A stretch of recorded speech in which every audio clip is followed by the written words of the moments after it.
Joy-Ann Reid had two panelists on recently to discuss Project 2025. And let me tell you, first of all, do not really believe what you're hearing when Donald Trump has caused the leader of Project 2025 to step down. He's panicking because he realizes that people are taking Project 2025 as seriously as they should, as seriously as they must. So all of them are trying to say now, we don't have anything to do with Project 2025, when all the judges that came about were all from the Heritage Foundation, the designers of Project 2025, with all these people that work for the Trump administration. But if you doubt how draconian this Project 2025 is, I want you to listen to this excerpt that Joy-Ann Reid did with a couple of panelists, and then we'll take it on the other side. The threats to women.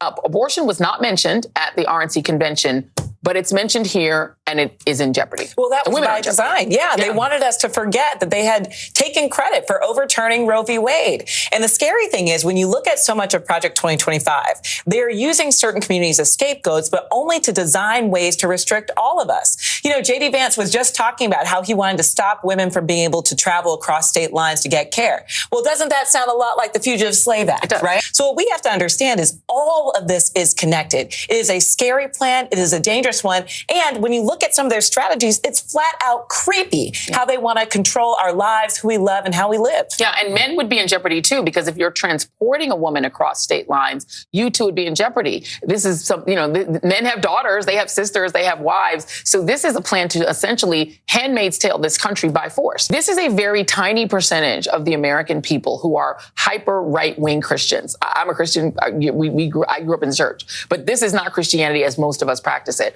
How small is this group of people that would be exercising power over the rest of us? Well, the good news for our democracy is that 2/3 of the country rejects this vision. Yeah.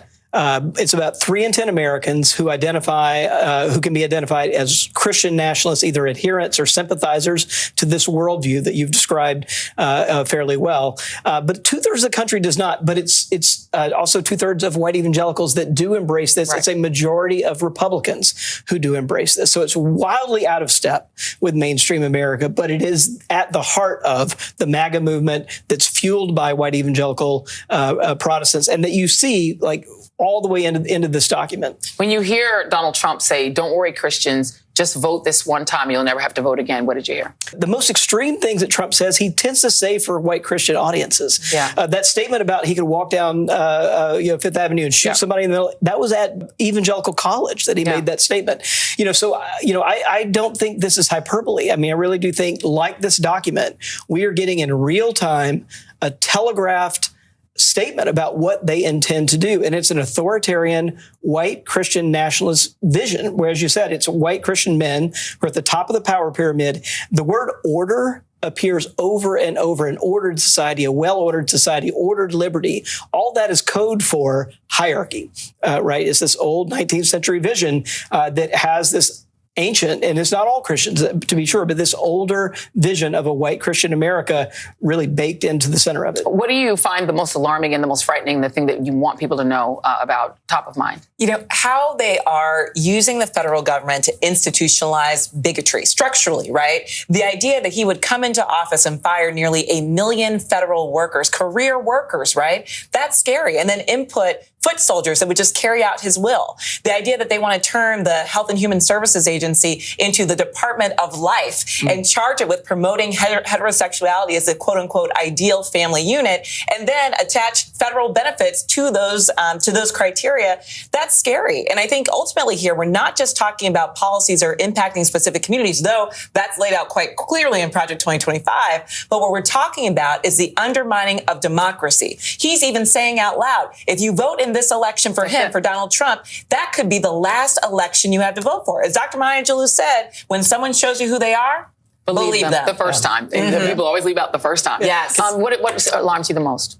There's actually two sentences out of all this 900 pages that I think were the most chilling to me to read. I'm just going to read them here. Yes, please. They said, an individual must be free to live as his creator ordained in order to flourish.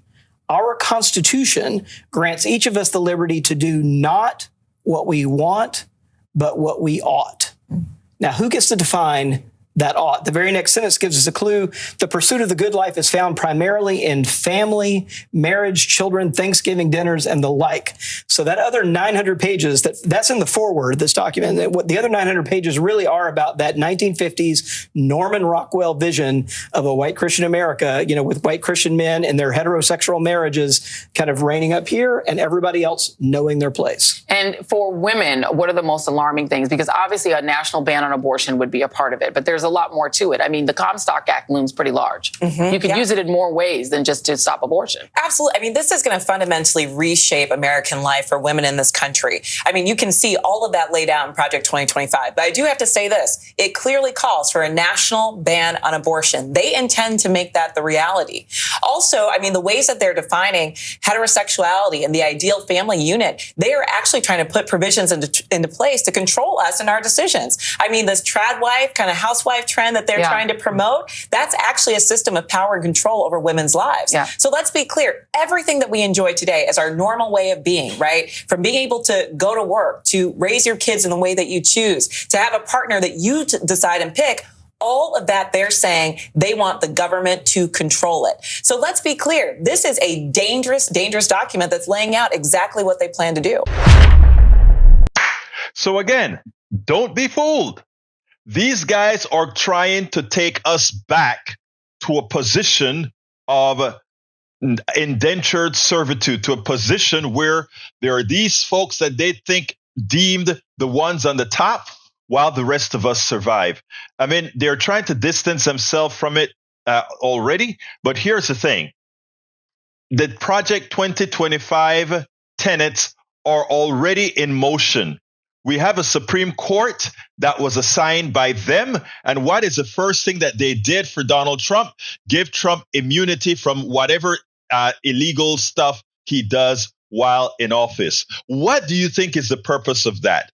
The purpose of that is to ensure that a dictator can do as they please legally. That's what Project 2025 is all about. Project 2025 is the revamping of government by all means necessary, even if done by a coup while Donald Trump is president, if he were to become president. So therefore, to prevent that eventuality, we have to deny the Supreme Court the ability to not pander, but to give Trump the leeway to do what he wants, to become the dictator. We have to stop before it even gets started. And then as soon as the right folks are in power, meaning the Congress, the Senate, and the presidency, we start to reform the court, similar to what President Biden is talking about, but much more extensive, because right now what we have are 6 people who have the power to tell over 350 Americans what they will do, who they will follow, etc. Again, Project 2025 is just the pathway. But you know what? We can use Project 2025 as our pathway. And what pathway is that? The pathway to a democratic landslide. Because when Americans are aware that what this document does is it's a matter of enslavement, it's a matter of control, it's a matter of your personal economy, they will think twice and they'll realize they don't want to come anywhere close to the America those people believe in. We spend a lot of time deconstructing the news, trying to parse it into a form that everybody can understand. We try to find those little nitpicks where it flies above the fray, etc. If you really like these videos that we do, I want to ask a big favor. Please go ahead. Number 1, subscribe to our channel. And number 2, please join if you can. Thank you so kindly for watching. Keep watching. Please remember to share. We must populate the entire internet with our progressive message, a message that we know is what most Americans say that they want. So help us, please join.